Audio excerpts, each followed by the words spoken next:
Kemudian hadirin dan hadirat yang dirahmati Allah Subhanahu wa taala, di antara hal yang bisa memunculkan keamanan, ketentraman negara, kita harus berpegang teguh dengan manhajus salaf. Dengan manhajus salaf. Terutama dalam masalah bermuamalah terhadap pemerintah. Dan para ulama dalam buku-buku akidah telah jelas menegaskan berdasarkan hadis-hadis yang sahih dan sangat banyak bahwasanya kalau pemerintah itu zalim, maka kita tidak boleh memberontak. Kita bersabar menghadapi mereka, berusaha mengadakan perbaikan, tapi tidak boleh mengadakan apa? Pemberontakan. Tetap kita taat kepada mereka pada perkara-perkara yang ma'ruf. Kalau perkara-perkara tidak ma'ruf, maka tidak boleh taat. Kata Nabi SAW, la ta'ata li makhlukin fi ma'asiyatil khaliq. Tidak ada ketaatan terhadap makhluk dalam rangka bermaksiat kepada pencipta. Dan ini adalah perkara yang sangat berat. Taat kepada pemerintah yang zalim, perkara yang berat. Tidak semua orang kokoh memegang manhaj salaf dalam hal ini. Banyak orang tidak sabar.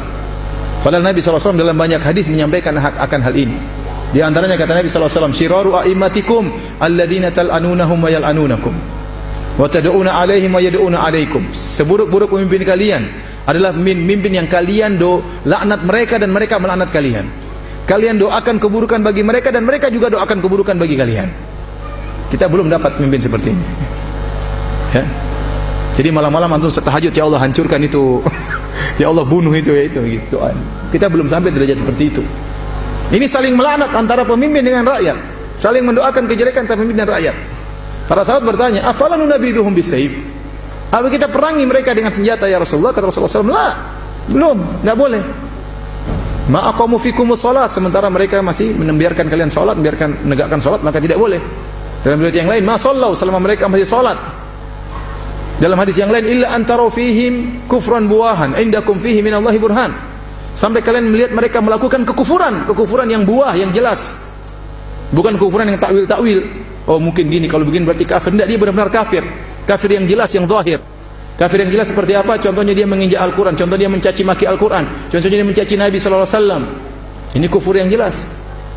Baru kalau dia kufur dengan kekufuran yang jelas, boleh kalian memberontak setelah melihat kondisi yang lain, syarat-syarat yang lain. Untuk memberontak kepada pemerintah ada dua syaratnya. Pertama, pemerintah tersebut kafir. Yang kedua, kita punya kekuatan untuk memberontak. Kalau tidak, maka tidak boleh. Selama dia zalim dan belum kafir, tidak boleh diberontaki. Ini saya tekankan, kenapa? Karena banyak pemikiran yang berusaha ya meringankan masalah ini, berontak ya. Revolusi. Kita khawatir akan terjadi hilang keamanan di negeri kita. Di sana ada orang-orang non muslim, orang-orang kafir yang ingin negara kita kacau. Ya ingin negara kita ribut, ingin terjadi peristiwa seperti tahun 98, terjadi kekacauan, terjadi pembakaran, terjadi penjarahan dan yang lainnya. Dia tidak ingin seperti itu. Kita berdoa kepada Allah agar Allah menjaga kaum muslimin. Ya, supaya jangan sampai terjadi pemberontakan, terjadi chaos, terjadi pembunuhan dan yang lainnya. Oleh karena saya ingatkan masalah akidah ini. Dan ini menyelisih orang-orang Khawarij. Antum baca buku-buku, dalam buku-buku namanya Kutubul Maqalat, yaitu buku-buku yang menjelaskan tentang akidah firqah-firqah. Seperti buku Maqalatul Islamiyyin karangan Abu Hasan Al-Asy'ari, seperti buku Al-Farqu Bainal Firaq karangan Abdul Qahir Al-Baghdadi, seperti buku Al-Milal wa Nihal karangan Asy-Syahristani, seperti buku Al-Fisal fil Milal wa Nihal wal Ahwa karangan Ibnu Hazm. Semuanya sepakat menyebutkan di antara akidah Khawarij adalah memberontak terhadap pemimpin yang zalim. Di antara akidah Khawarij adalah memberontak kepada pemerintah yang apa? Yang zalim. Ini yang membedakan kita dengan mereka. Ya. Bukan berarti ada orang mengatakan berontak dia Khawarij, kan tidak, tetapi itu ada pemikiran Khawarij seperti itu. Ada pemikiran Khawarij. Baik, akan ada syubhat-syubhat yang melegalkan pemberontakan. Seperti mereka mengatakan, "Ustaz, pemerintah kita tidak sah, bukan pemerintah Islam. Karena dipilih melalui demokrasi dan demokrasi tidak Islami. Lantas kenapa kita taat kepada dia?" Ya. Antum bayangkan kalau pemerintah tidak ditaati, gimana kondisi Indonesia kira-kira? Enggak mungkin negara itu jalan kecuali pemerintah ditaati. Tentu pada perkara-perkara yang ma'ruf. Kalau semua orang Islam berkeyakinan pemerintah tidak ada nilainya, tidak perlu ditaati, bagaimana kondisi negara? Pasti kacau. Ada lampu merah enggak ditaati, ya kalau enggak juga enggak apa-apa. Apa-apa tidak ditaati. Ada urusan ini, urusan itu enggak usah ditaati, enggak apa-apa. Enggak bisa jalan negara kalau begitu caranya. nggak bisa jalan negara. Oleh karenanya para hadirin dan hadirat yang rahmati Allah Subhanahu wa taala, kita katakan pemerintah kalau dia sudah berkuasa dengan cara apapun, meskipun dengan cara yang tidak islami, tetap dianggap pemerintah. Karena disebut dengan ulul amri. Atiullah wa atiur rasul ulul amri minkum. Taatlah kepada Allah, taatlah kepada Rasulullah dan ulul amri yang mengatur urusan kalian.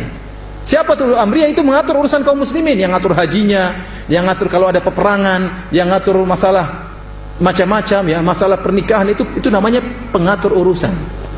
Maka tidak benar seperti kelompok-kelompok kecil seperti Islam Jamaah, Islam ini, Islam anu, itu mereka bukan ulil amri karena nggak ngatur urusan kita.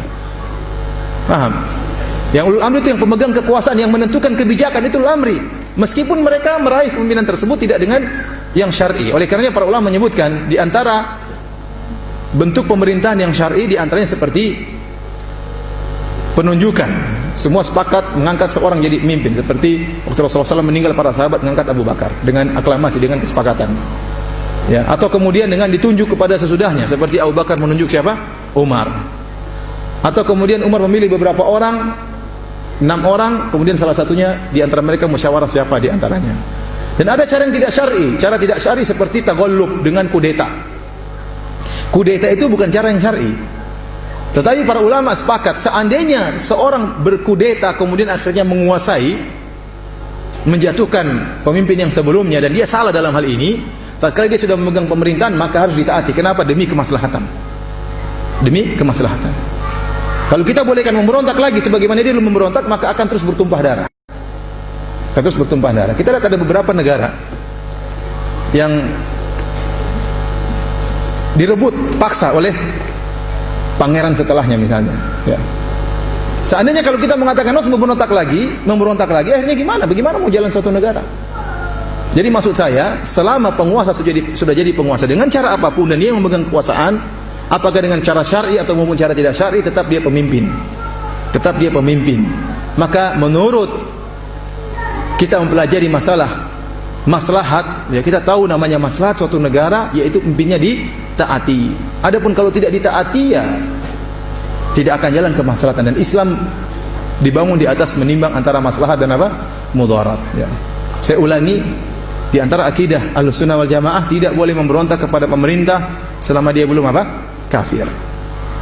Nabi yang suruh kita sholat, Nabi yang suruh kita puasa, Nabi yang suruh kita sedekah, Nabi yang suruh kita haji, Nabi yang suruh kita sabar.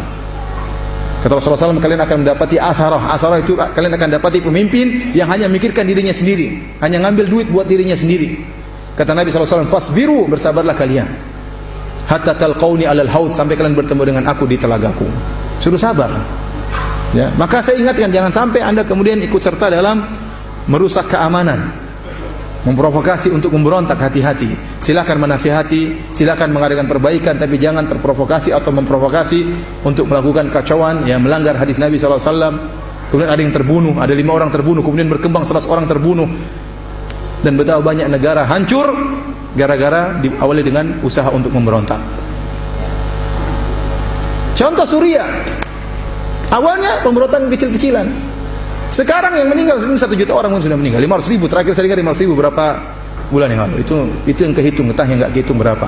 Yang wanita diperkosa, anak-anaknya harus pergi dari kampungnya, terusir, yang meninggal nggak ada yang menerima mereka. Pemerintahnya zalim, ya, dulu zalim. Makanya para ulama kibar di Saudi waktu ditanya apakah memberontak kepada Bashar Assad, tidak ada ulama kibar yang mengatakan boleh. Padahal dia kafir, dia bukan Islam, ya. Tetapi kenapa syarat kedua tidak terpenuhi? Tidak punya kemampuan.